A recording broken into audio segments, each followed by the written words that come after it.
Careers in Music Tech. Today's episode is part 3 of What is Music, and we are going to be talking about harmony. Last week, we discussed a bit of what happens when you add a second melodic line with the first one. We end up having intervals. Now we're adding a third one, and we are getting what we call in music harmony. And it's so important. Harmony is like the whole background of music, because in music we only have a melody, the foreground. It's like when you take a picture of someone, he's in the middle, the person, and the background, which is all the trees and the scenery behind, is the harmonic structure that is going, all the chords and all the harmony is in the back. So it's so important to understand what is harmony and the chords that comes out of that. So when we talk about harmony, we will notice that sometimes we add 3 notes together and they sound beautiful together. We add them together some other times and those 3 notes, the combination of those 3 notes just doesn't sound pleasing to our ears.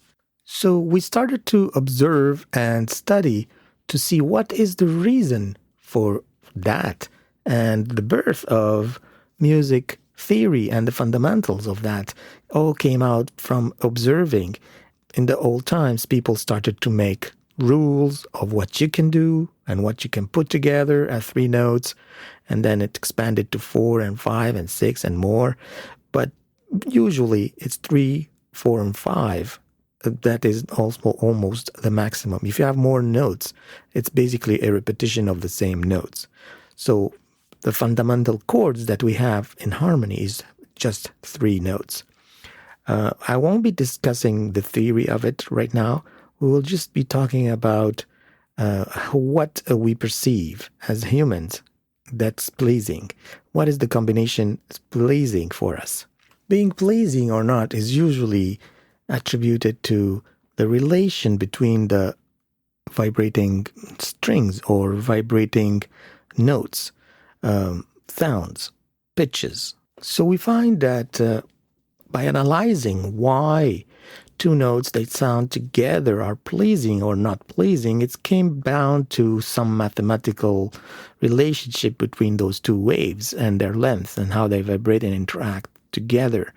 So to have a pleasing sound, sometimes non-pleasing sounds or effect of those notes together also is part of making music because they create a tension which is unpleasing, and that basically moves the music into something more pleasing. Example, in summertime when you're hot and you're sweating and you really want to jump in a cool pool, the state of being hot and unpleasant is really released when you jump into the pool and you cool down.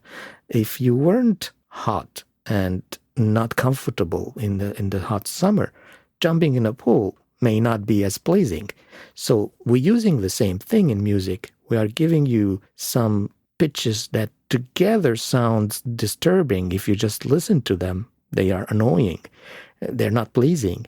But we follow them by jumping in the pool, which is playing something really nice and comfortable by itself. So that creates tension and release, and it creates a forward motion of where things needs to go.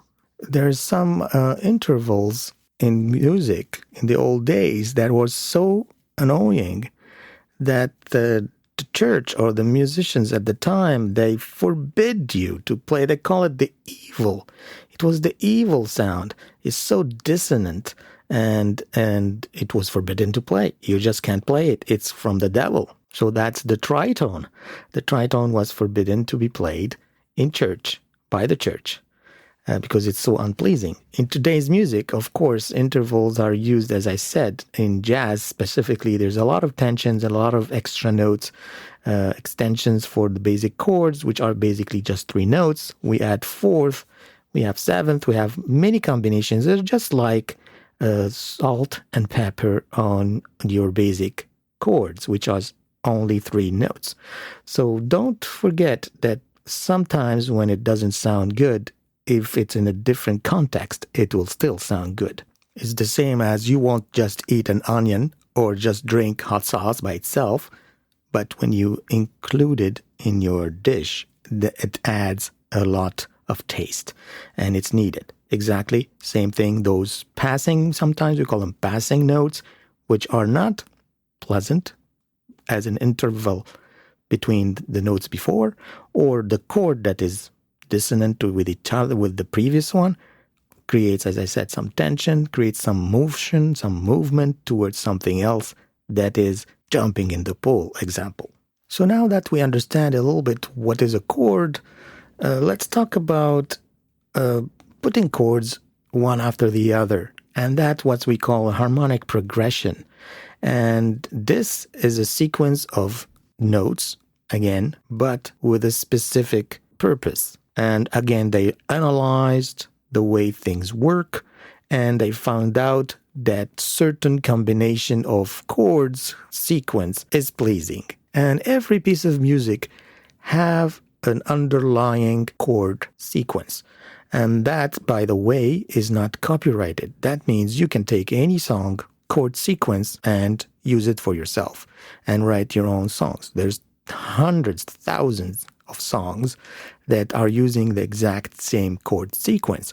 And you cannot, well, you can, but you don't need to invent the wheel again, because almost every chord sequence have been done before.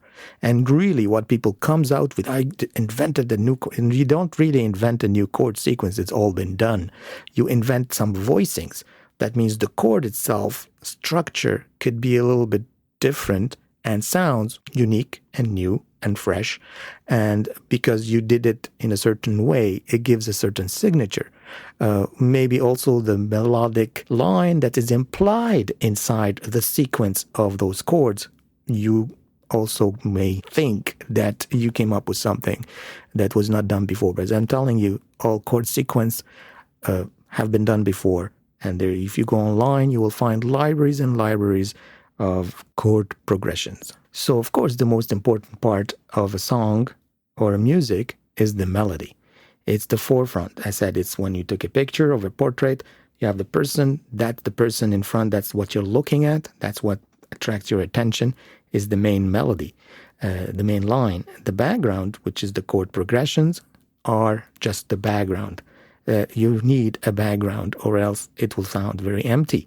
Imagine a picture with a portrait of a person and no background, just white. It doesn't look good. Same thing in music, it doesn't sound good. So more than having a melody and a harmony in the background, we can talk a little bit about the arrangement.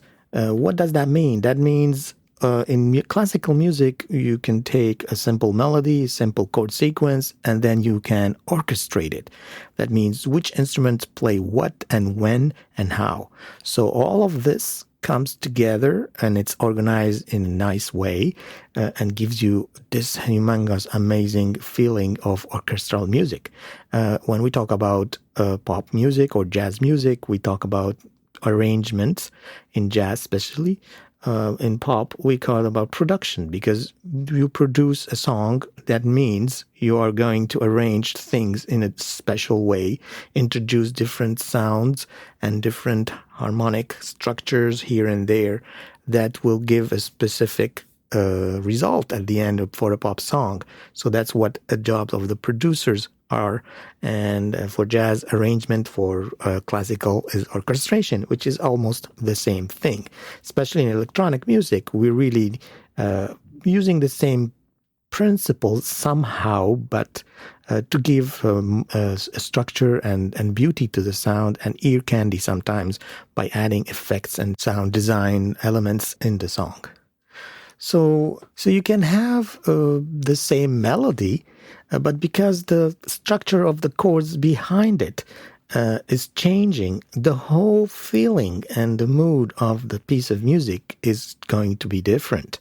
And sometimes you can play the same note over and over and over, but because you're changing the chords behind it, the harmony behind that single note that you're repeating, and as a player, you will feel, playing that single note, you will feel like you are changing the note but you're not really changing the note yourself. It's the harmony behind it that is changing. And then sometimes that happens in pop music with the bass.